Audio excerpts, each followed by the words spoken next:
Jeff, I want to talk about one more thing before we go, and that's around this idea of what does it mean to be a man? I think a lot of young men, but let's face it, even guys our own age today are asking the question, what does it mean to be a man? Is there a blueprint for masculinity in 2023 that is not considered toxic, that is not effeminate, but it's a true picture of what men were meant to be, created to be, inspired to be, destined to be. How do you kind of lift men to understand what that looks like? Well, you don't have to go to Sylvester Stallone or Joe Rogan or some special book or some dude's podcast to figure out. Everyone's got a niche, right? And those things, Yeah. different images, different styles, different personalities. There's one place that will fit with your personality and your wiring and your background Mm, that'll be masculine and be a man and live out your intent to make a good difference in the world. And that is the blueprint of Jesus. mm, The way he lived manhood. And when COVID shut down all my speaking and I came home, my wife said, "Hey, this is good. You can finally finish that book." And I'm lonely because you've been speaking too much and we can start playing tennis again. yeah. You don't mind. I won't make any money and I won't be speaking at all. She said, "No, no, you've been too busy."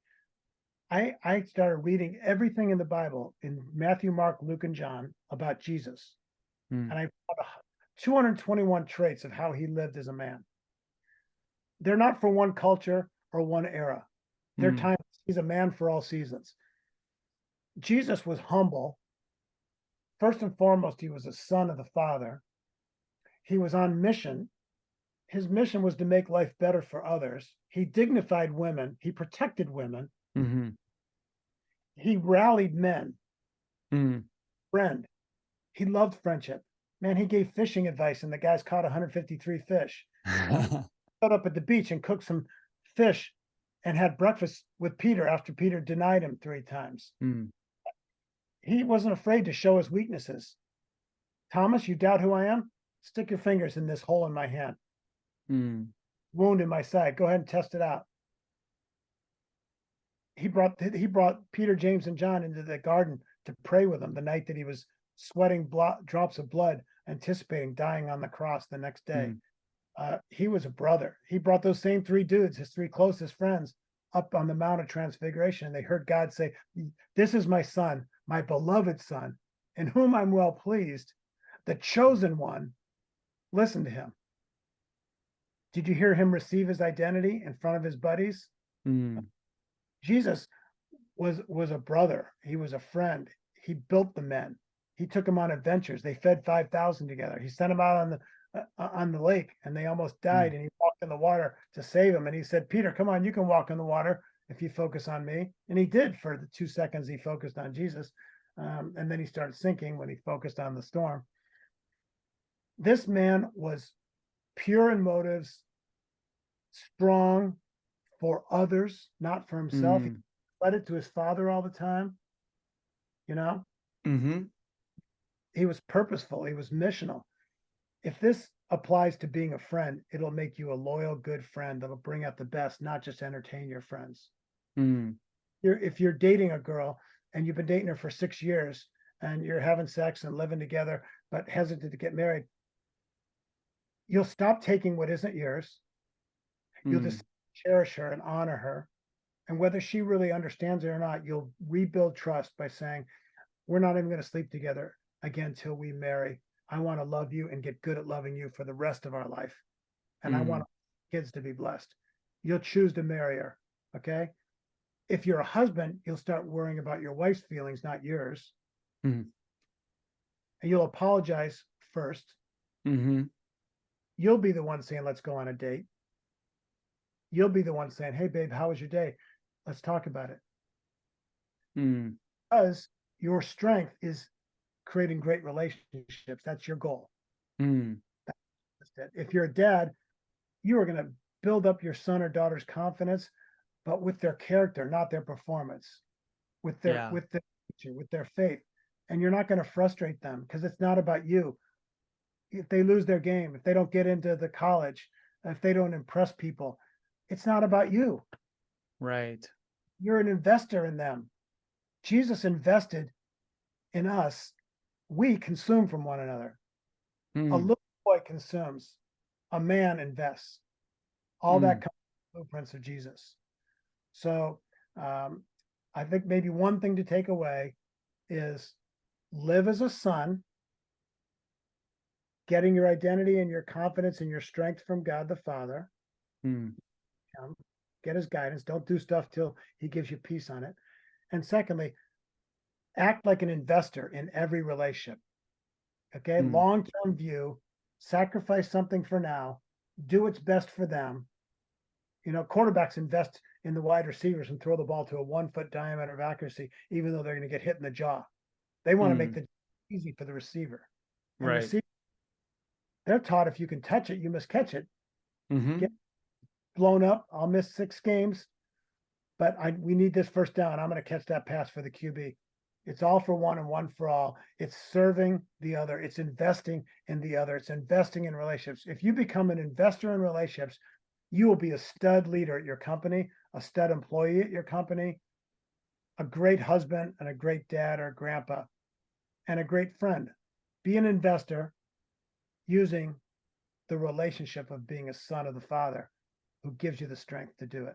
That's manhood, being like Jesus. Well, Jeff, you said it better than I could have ever imagined trying to say it. And I wonder if there is any guy that's listening to this podcast or watching this video right now, if you were just to give him one word or one, kind of brief uh, invitation Me, to brief, to come on. Brief. to say, hey, how do I get to know this Jesus that you're talking about? What would you tell him? First of all, I'd say the enemy of God and Jesus does a great marketing effort to paint the wrong picture of him. Hmm. And church isn't a bad thing, but churches are imperfect because they're made up of imperfect people and power corrupts even in churches, right? Hmm. Yeah. So, first of all, scrap all your past preconceptions about who Jesus is, who Father God is, Christianity. Don't deal with Christianity, the concept. Hmm. Say, God, clean the palate, cleanse Hmm. the. I want to start fresh. I want to find out who you are, if you're real, what you're like, Hmm. what you're like, God. If that's the quest of your heart, he's going to start doing things. He'll introduce you to people. Hmm. You might listen to a podcast and like it. You might go to listen to a sermon. You might show Hmm. up at church. You might just open the Bible and Hmm. start reading, saying, God, what do you want to say to me in here? So I would say, give God a clean slate and let him Hmm. do himself to you. And fundamentally, come with a posture of a son who needs to be forgiven and adopted back into the family, and then find out how much he loves you and that he's not frowning at you, he's not Hmm. scolding you. Jesus took the penalty for all that stuff. Read about Jesus and read about the Father. I'd read the book of John. Jesus, Hmm. ton in the book of John. Okay, I'd read the book of John like crazy. Obviously, Matthew, Mark, Luke, and John all tell the same story from different angles. John does it fabulously. You may also take a look at the book of Colossians Hmm. and the whole chapter 8 of Romans. But at the end of the day, basically come to God and say, if you're real, prove yourself to me, show yourself to me.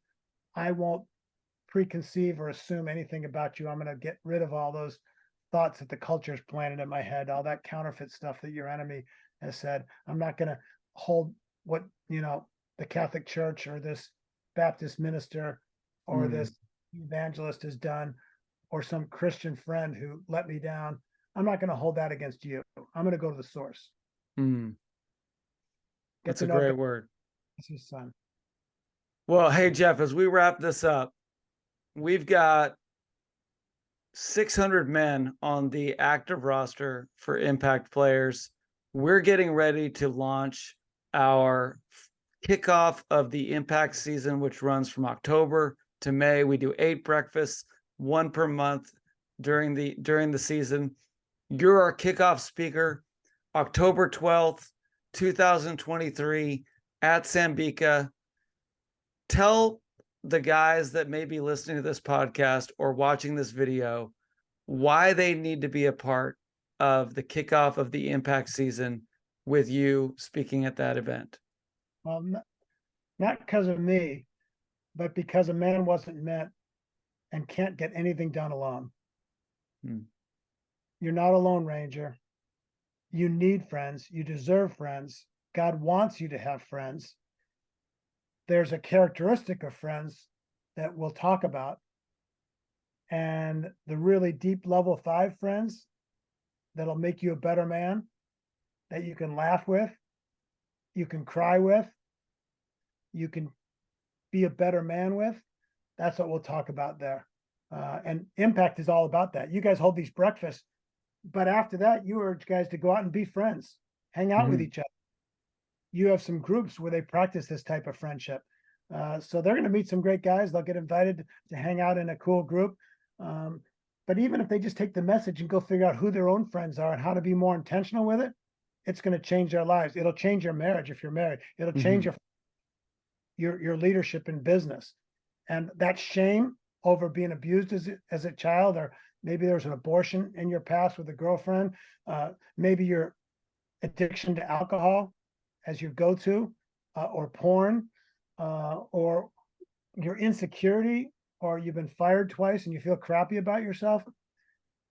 God will heal that when you come and hear what he really says about you, and you start having friends who accept you, not for what you've done lately, but for who you are. That's the power of level 5 friendship. Bring a friend, come on the 12th of October, meet me at Impact, and let's start living like a team with dudes who have friends. That's how it was meant to be. Guys, take this challenge. Invest in the man that you want to be. Invest in the husband that you want to be, the father that you want to be, the leader that you want to be, so that you can make a difference in every relationship in your life. It's not selfish to invest in your growth in these areas. So get to the breakfast. It's there for you. Invite friends, and let's make this the best kickoff to a season that we've ever been a part of. Jeff, thank you so much for being a part of this podcast. Thank you so much for sharing your wisdom with these guys. We look forward to you being a part of the breakfast on October 12th. We're excited that all of the guys that come to the breakfast are going to get a copy of your brand new book, Receive. And there's so much that they're going to be blessed with through that book. So guys, go to impactplayers.org, sign up today, and we'll see you then. Jeff, thanks again. Hey, my pleasure. Keep rolling.